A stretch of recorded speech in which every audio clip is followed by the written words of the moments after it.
Tsunami Studios. X-Ray Robot Issue 2. This came out in, I think, March, the first issue. It's a long-awaited return.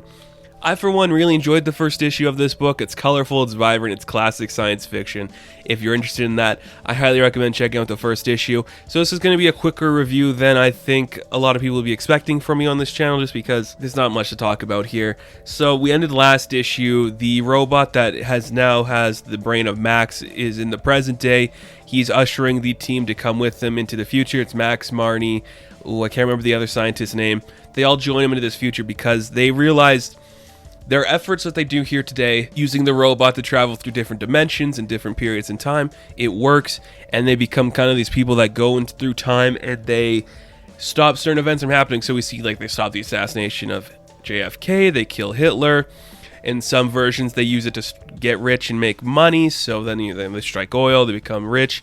But we also find out from the robot that in each of these incarnations, too, certain events that happen they kind of like split off the world, so the things still happen, the events they stop still happen in a different reality, but what they stopped becomes a different reality altogether, so it's kind of splitting off into these different ideas.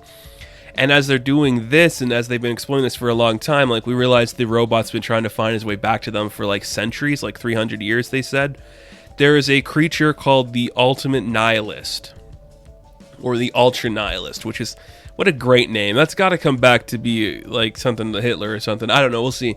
But this creature is trying to hunt him down and destroy the world. So they have to go into the future and find a way to stop the Nihilists from coming back and destroying everything, or else all of existence will be destroyed, and not just the couple worlds. And it becomes kind of like this idea, what is for the greater good, destroying a few Earths or destroying all of reality in one go? I think that's a very fascinating angle. It's such a classic science fiction angle. It feels very Doctor Who, and I know when they did Silver Surfer with Dan Slott, that was very Doctor Who.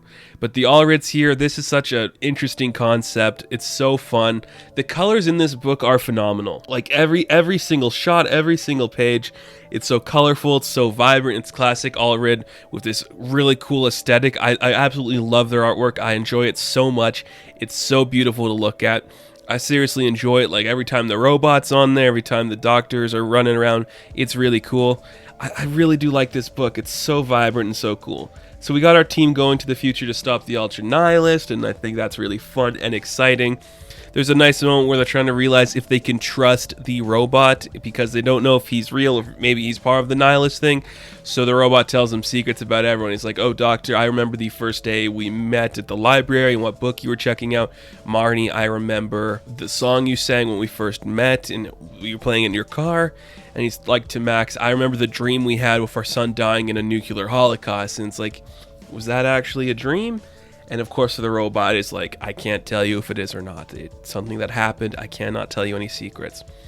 Back in reality, though, Saunders did not make it through the portal to go with the robot. He stayed back, and some of the more, I can't remember what their role was. I didn't read X-Ray Robot issue 1 before going back to this. But I think it's some of the people who are funding the operation from Max. And they come into the place, they're like, what's going on here? Where is everybody? What's with this weird portal?